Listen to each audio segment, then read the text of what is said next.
오늘부터 주일마다 새로운 시리즈로 말씀을 나누려고 합니다. 삶을 바꾸는 예수님의 한마디라고 하는 시리즈를 가지고 몇 달 동안 말씀을 한번 같이 나누고자 하는데요. 오늘 첫 시간으로 염려하지 말라 부제를 달았어요. 불안의 시대를 사는 법. 이 시대가 역대급으로 가장 정말 편안하게 살아가는 아주 풍요로운 시대를 살아가는 이 시대이지만 동시에 산이 높으면 골이 깊다고, 동시에 굉장히 뭔가 우리는 쫓기면서 살고 뭔가 알 수 없는 불안함이 우리의 마음속에 있는 것이 또한 사실이지요. 한국인들의 3대 불만이라고 하는 것이 있더라고요. 첫째는 취업에 대한 불안. 3대 불안. 취업에 대한 20대만의 불안이 아니에요. 언제 내가 직장 잘릴지 모르고, 그리고 퇴직을 했어도 재취업이 돼야 되는데 그거에 대한 불안함. AI가 지금 막 밀려오니까 멀쩡하던 직업도 지금 갑자기 흔들흔들해요.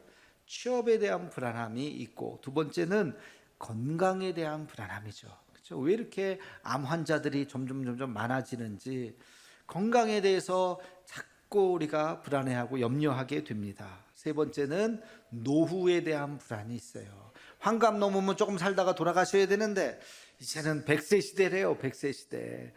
퇴직하고도 뭐 한 30년을 더 살아야 되니까 그 노후를 내가 어떻게 살아야지 하는 것에 대한 불안함이 다 있어요. 거기에 3대 불안이 아니라 5대 불안을 말하는 사람도 있어요. 네 번째는 관계에 대한 불안이에요. 사람들하고 같이 있는 것이 불편해요. 이런저런 듣기 싫은 소리 듣는 것도 불편해요. 그러니까 만나는 것이 싫어요. 이런 관계가 불편해지는, 심지어는 자식 보는 것도, 남편 보는 것도, 가족들하고 있는 것도 불편한 사람들이 있더라고요. 관계에 대한 불안함.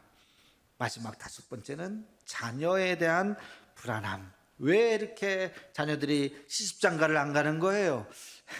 가도 또 왜 이렇게 돌싱들이 많은 거예요? 가도 불안, 안 가도 불안, 아이를 낳아도 불안, 이런 근본적인 불안들이 있어요. 그래서 이 현대인들, 특히 우리 대한민국을 살아가는 우리 한국인들 마음속에 이런 불안들이 막 섞여 있어서 자꾸 위축되는 우리들의 모습을 보게 됩니다. 굳이 어떤 뉴스를 찾아 듣지 않더라도 수많은 정보 속에서 살다 보니까 이런 소리를 저런 소리를 듣게 돼요. 저 빵 좋아하는데 빵 먹으려고 그러면 갑자기 막 어디서 소리가 들리는 것 같아요. 빵 먹지 마라, 빵 먹지 마라, 살찐다, 당뇨 코앞이다. 국수를 먹으려고 해도 그만 먹어라. 요즘에는 갑자기 어디서 이상한 김밥 먹지 말래요. 또 뭐 김밥 얼마나 제가 좋아하는데 김밥 먹지 말라. 김밥이 몸에 뭐 안 좋고 내가 이걸 일부러 찾아 듣는 건 아닌데 막 그런 소리들이 막 들리죠. 그러면서 여러분들 막 전쟁에 대한, 아직까지 종전 선언을 하지 않았어요. 또 지금도 미사일이 날아다니는 경제 침체에 대한 이야기, 환율에 대한 이야기, 뭐 질병과 가끔씩 터지는 사고에 대한 이야기, 이런 것 때문에 우리가 하루하루를 살아가는데 움찔움찔하면서 불안한 마음이 있다는 거예요. 불안이라고 하는 것을 굉장히 중요한 철학적 주제로 삼은 철학자가 있습니다. 키에르케고르, 죄렌 키에르케고르라고 하는 사람이 불안을 굉장히 중요한 철학의 주제로 삼았어요. 그는 불안을 이렇게 정의했습니다. 자유 앞에서 느끼는 현기증이다. 재밌는 말이에요. 자유. 수많은 선택 앞에 현기증이 느껴지는 거, 그게 불안이라는 거야. 이거 할까? 아니지. 이걸 할까? 아니지. 이걸 할까? 수많은 선택 상황 속에서 오히려 우리가 불안함을 느끼게 된다는 거예요. 예전에는요, 다방이라고 그랬죠. 다방에 가서 커피를 마시고 싶으면 뭐라 그랬어요? 여기 커피 한 잔이요? 하면 끝난 거예요. 그죠? 알아서 갖다 줘요. 요즘에는 카페 가서 커피 한 잔이요? 그럼 뭐라 그래요? 따뜻한 거 드릴까요? 차가운 거 드릴까요? 따뜻한 거 주세요. 그러면 큰 거 드릴까요? 작은 거 드릴까요? 작은 걸로 주세요. 원샷 드려요? 투샷 드려요? 원샷 주세요. 가져갈 거예요? 먹고 갈 거예요? 이렇게 복잡해. 사람하고 얘기하면 그래도 대화라도 되는데, 이거 뭐 이상한 거 앞에 가서 자꾸 누르고, 왜 안 넘어가지? 왜 안 넘어가지? 선택 앞에서, 수많은 선택 앞에서 느끼는 불안함. 실존주의자 하이데커라고 하는 분이 있어요. 그분이 이런 말을 했습니다. 불안은 인간을 자기 존재 앞으로 끌고 간다. 자기의 실존 앞에서 느껴지는 마음이 불안이다. 불안이라고 하면 자기의 실존 앞에 딱 섰을 때 느껴지는 마음이라. 건강할 때는 몰라요. 평소에는 잘 몰라요. 근데 언제 불안한 마음이 드느냐? 실패했을 때, 시험에 떨어졌을 때, 실직을 했을 때, 병원에 갔더니 의사가 불러서 갔더니 차트를 보더니 암인데요. 그 한마디에 정신이 번쩍 나잖아요. 사랑하는 누군가가 부고 소식을 듣게 되었을 때, 누가 돌아가셨네. 그런 소식을 우리 인간의 실존이라고 하는 거, 연약한 인간의 실존 앞에 딱 섰을 때 느껴지는 마음, 그게 불안이다. 그럼 불안이라고 하는 건 단순히 마음의 문제만이 아니에요. 이 마음의 문제가 아니라 우리의 삶을 무너뜨리기도 하는 것입니다. 불안이 발전해서 뭐가 돼요? 우울증이 되는 거예요. 그럼 불안이 발전하면 뭐가 될까요? 그 불면증이 되는 거예요. 잠이 안 와요. 왜 그러지? 나도 모르겠어요. 잠이 안 와. 뭔가가 어떻게 되지? 그런 마음. 이걸 다스리지 않으면 우린 정상적인 삶을 살아갈 수가 없어요. 일어나지도 않았는데 마치 일어날 것 같이 느껴지는 그런 마음이 우리를 굉장히 힘들게 한다는 거예요. 예수님께서 마치 2000년 후에 오늘 우리들의 모습을 보는 것 같이 불안한 시대를 살아가는 우리들에게 주시는 귀한 말씀이 있습니다. 우리 다시 한번 읽어보겠습니다. 오늘 본문 말씀 31절 말씀 시작. 그러므로 염려하여 이르기를 무엇을 먹을까, 무엇을 마실까, 무엇을 입을까 하지 말라. 아멘. 여기서 염려하다고 하는 말의 원어의 뜻을 우리가 알 필요가 있어요. 메림나호라고 하는 이 단어는 마음이 갈라진 형태를 이야기합니다. 이거 저거 마음이 하나가 아니에요. 마음이 쭉 갈라졌어요. 이거 그냥 선택하면 되는데 이거 할까? 어디로 갈까? 뭘 할까? 이 마음, 이게 불안, 이게 염려라는 거예요. 염려. 이 불안을 느끼는 세 가지의 원인이 있어요. 우리가 왜 불안을 느끼게 될까? 곰곰이 한번 생각해 보시기 바랍니다. 첫째는 미래에 대한 불확실성 때문에 그렇습니다. 미래에 어떤 일이 일어날지 우리가 알 수가 없어요. 우리 인생이라고 하는 건 내 의지로 통제되는 것이 아니죠. 운동은 열심히 하지만 병에 걸릴 수도 있고요. 성실하게 일하지만 돈을 못 벌 수도 있어요. 자식을 내가 잘 키우려고 애쓰지만 내 자식 내 마음대로 안 될 수도 있습니다. 미래라고 하는 것은 내 통제 밖에 어떤 일이 일어날지 알 수가 없어요. 사건과 사고는 매일매일 일어나고 있습니다. 그 불확실한 미래 때문에 우리는 원인 모를 불안함을 느끼게 됩니다. 두 번째는 남들과 비교하는 마음이 나도 모르게 생기면서 불안함을 느끼게 돼요. 비교의식 때문에. 여러분 포모라는 말 들어보셨나요? 포모. 이게 뭐냐면 남들보다 뒤처지거나 소외당할 것 같은 불안함. 아무 일도 일어나지 않았어요. 그냥 똑같아요. 근데 저 사람이 되게 잘 나가네. 이 사람 부동산으로 돈 벌었다는데, 이 사람 주식으로 돈 벌었다는데 나는 뭐 하고 있었지?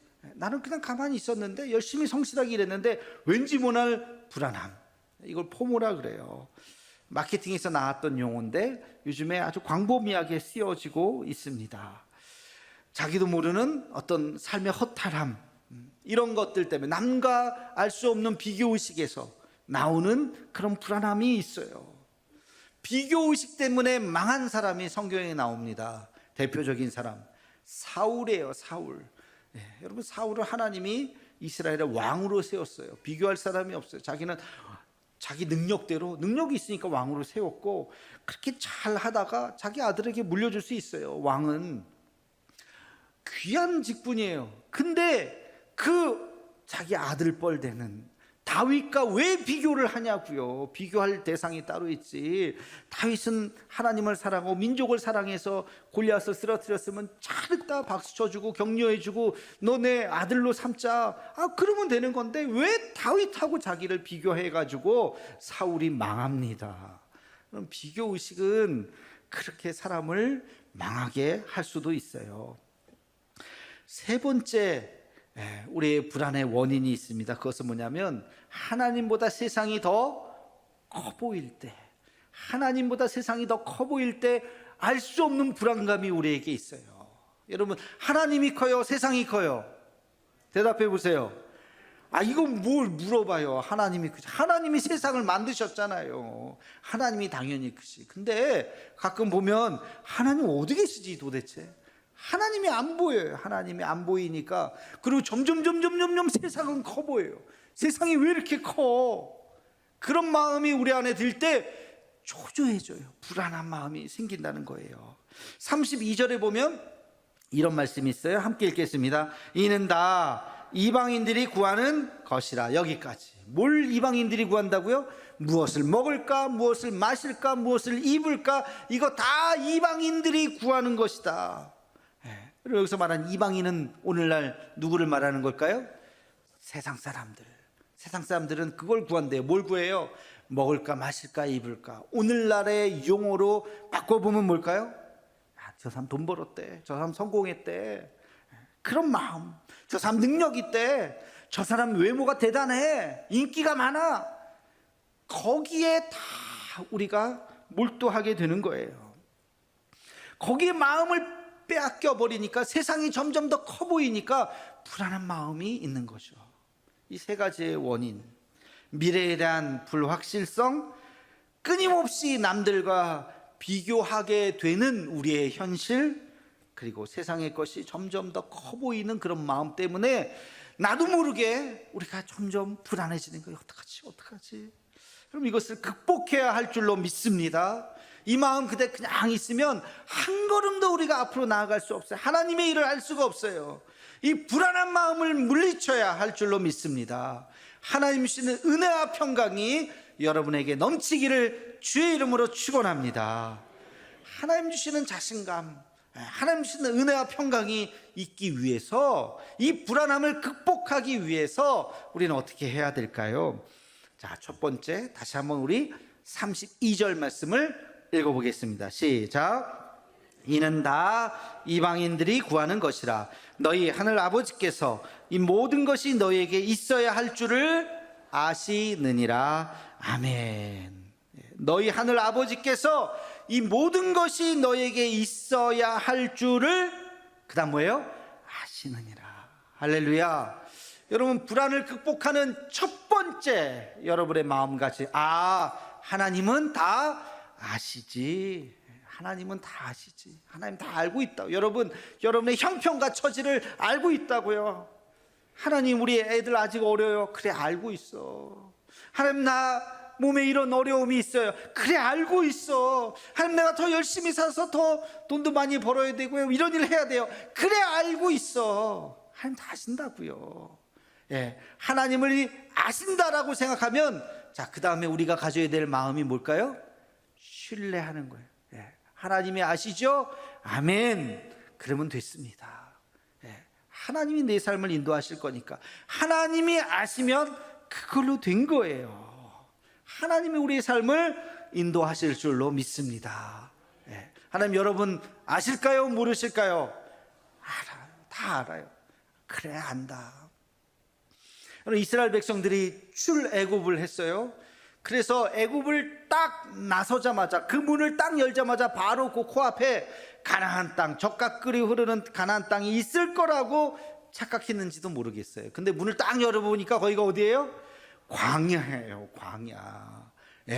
날씨는 밤 되면 춥고 낮에는 덥고, 짐승이 막 공격해오고 적군이 공격해오고, 마실 물도 없고 먹을 것도 없고, 광야에서 야, 이거 큰일 났다.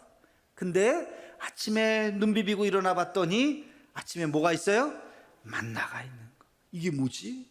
만나가 이게 무엇이냐잖아요. 이것이 무엇이냐. 이거 먹으니까 맛있네. 그 다음 날도 또 그 다음 날도 또 만나를 보면서 뭘 느꼈을까요? 하나님이 우리를 먹이시는구나. 이 광야에서 먹이시는구나. 하나님이 우리의 형편과 처지를 아시는구나. 그 믿음으로 40년을 견딜 수 있었던 것입니다. 여러분, 우리의 미래가 불안합니다. 어떻게 될지 알 수 없어요. 그러나 하나님 아시지. 하나님 아시지. 여러분, 이 믿음으로 승리하시기를 주의 이름으로 축원합니다. 불안한 마음이 막 들 때 그 마음을 물리치고 믿음 앞에 든든히 서기 위해서 여러분, 제가 한 가지 팁을 알려드릴게요. 여러분이 할 수 있는 거, 여러분이 꼭 해야 되는 거, 그게 뭘까요? 찬양이에요. 찬양. 불안한 마음이 있을 때마다 그 마음을 사탄아 물러가라 떨쳐버리고 하나님 앞에 집중하면서 여러분 찬양하시기를 주의 이름으로 축원합니다. 찬양하기 전하고 찬양한 후에하고 마음이 달라지지 않아요? 달라져요. 근심 걱정이 어떡하지 할 때 주만 바라 볼지라. 기도를 쉬지 마라. 찬양을 멈추지 마라. 말씀을 붙잡아라. 하나님이 너를 주목하고 있다. 주님, 나와 함께 하시는 주님, 내 형편과 처지를 아시는 주님, 믿음으로 극복하겠습니다.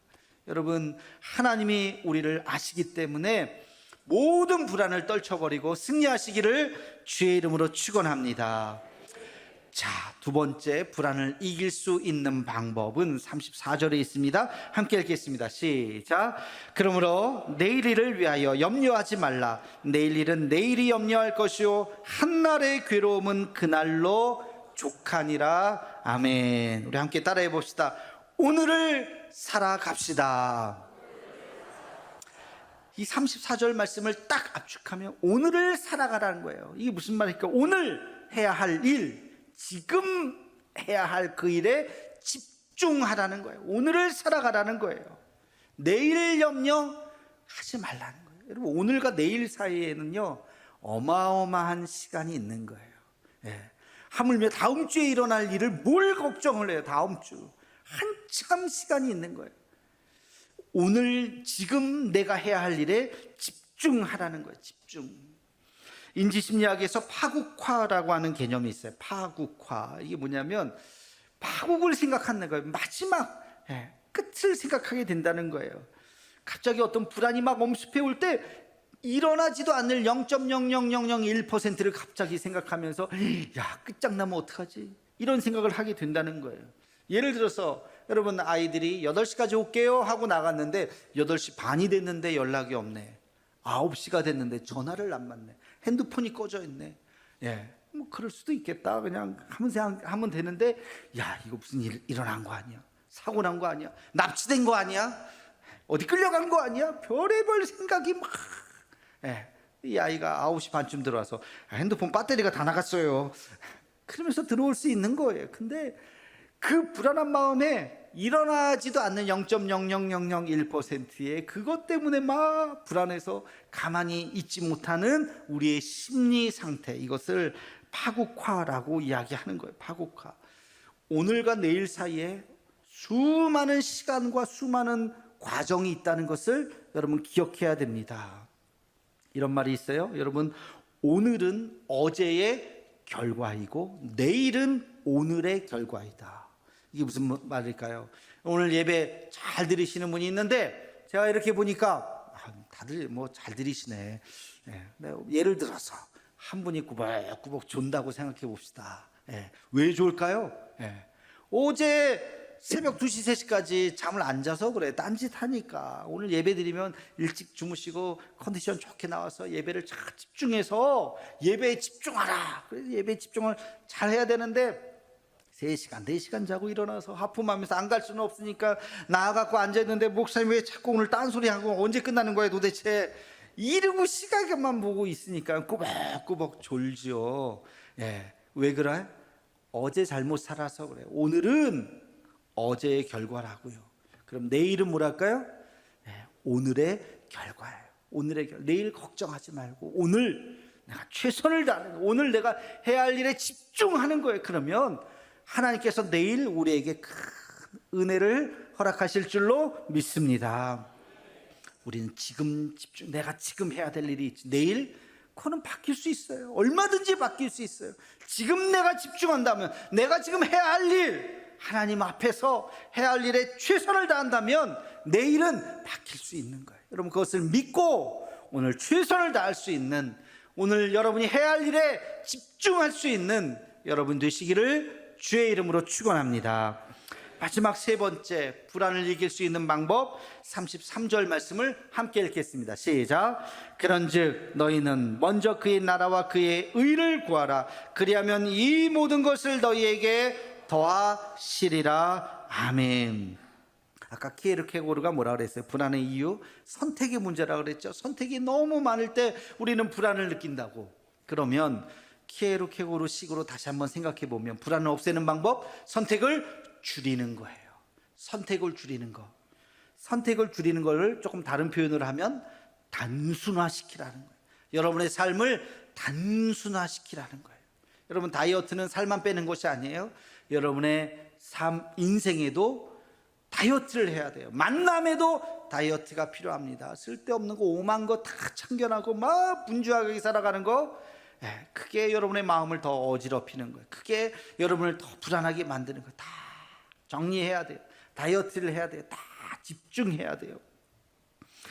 만남도 그렇고 여러분 일상도 그렇습니다. 그러면서 중요한 것이 여러분 우선순위를 드는 거예요. 오늘 33절 말씀, 33절에 뭐라 그러냐? 그런즉 너희는 먼저 그의 나라와 그의 의를 구하라 그랬어요. 여러분, 이 말씀의 중요한 핵심이 어디 있을까요? 먼저 그랬어요. 먼저 그의 나라와 그의 의를 구하라. 다시 말해서 우선순위를 생각하라. 여러분의 인생에서 우선순위 제1번이 뭘까요? 뭐가 되어야 합니까? 하나님의 하나님보다 앞서는 것은 없습니다. 먼저 그의 나라와 그의 의를 구해. 내 인생의 1번은 하나님입니다. 주의 영광을 위해서, 하나님의 영광을 위해서 사는 것입니다. 그게 1번이에요. 그럼 2번, 3번, 4번은 바뀌어도 상관없어요. 하나님이 알아서 이 모든 것을 너에게 더하시리라. 그러니까 하나님, 내 인생의 1번 하나님입니다. 거기에 집중한다면 우리 마음속에 불안함이 없어요. 뭐 이거 하면 어떡하지? 이렇게 안 되면 어떡하지? 괜찮아요. 내 인생의 1번 하나님, 이것만 바뀌지 않으면 나머지는 하나님께서 알아서 이 모든 것을 더하여 주실 줄로 믿습니다. 물에 빠진 사람이 살려달라고 막 발버둥 쳐요. 막 했어요. 그럴수록 어떻게 될까요? 물에 더 가라앉는 거예요. 물에 빠졌을 때 할 수 있는 건 물에 띄우기 위해서 힘을 빼야 돼요. 고개를 뒤로 젖히고 힘을 빼면 뜰 수 있어요. 근데 막 물에 빠져서 으악! 몸에 힘이 들어가는 순간 더 가라앉게 되는 거예요. 불안한 마음이 내게 엄습할 때 몸에 힘을 빼고, 내 인생의 우선순위가 뭐지? 내가 무엇을 위해서 여기까지 왔지? 하나님, 집중, 하나님 앞에 집중할 1번 하나님, 주의 영광을 위해서, 그의 나라와 그의 의를 위해서, 나머지는 하나님 알아서 해주세요. 우리가 이 순서만 잘 생각한다면 불안한 마음 없어져요. 다 하나님께서 여러분의 삶을 인도해 주실 줄로 믿습니다. 이 시대는 불안의 시대예요. 가만히 있어도 여기저기서 들려오는 소리 때문에 우리 마음이 막 움직입니다. 그럴 때 오늘 말씀을 기억하시기 바랍니다. 첫째, 뭐라고요? 하나님은 모든 것을 다 알고 계신다. 하나님 아시죠? 두 번째는 뭐예요? 내가 지금 해야 할 일에 집중하라는 거. 오늘 내가 해야 할 일, 다른 거 생각하지 말고 오늘 내가 지금 이 시간 해야 할 일에 집중하는 거. 여러분, 오늘 이 예배에 집중하는 거. 세 번째는 먼저 그의 나라와 그의 의를 생각, 내 삶의 우선순위, 하나님이 1번입니다. 그걸 생각하고 내 삶을 심플하게, 단순하게 싹 정리하면 불안한 마음이 어느덧 사라지고 하나님이 주시는 은혜와 평강이 여러분의 마음을 충만하게 할 줄로 믿습니다. 그런 은혜가 있기를 주님의 이름으로 축원합니다.